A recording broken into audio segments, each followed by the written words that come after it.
In January 1933, the newly inaugurated President of the United States stood in front of a nation torn apart by the Depression, broken by unemployment, looking to him for hope. And he delivered those immortal words, "We have nothing to fear but fear itself."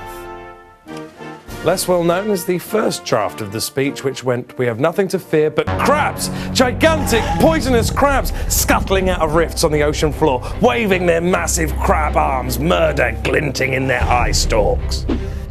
Yep, that's right. Franklin Delano Roosevelt, 32nd President of the United States, was afraid of crabs.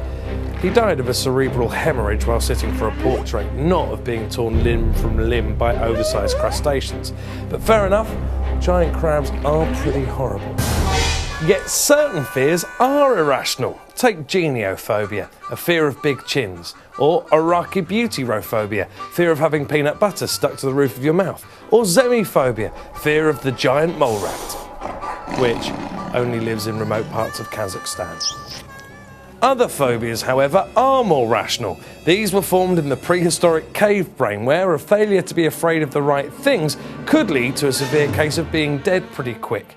Things like a fear of big teeth or magma. People who don't blink much.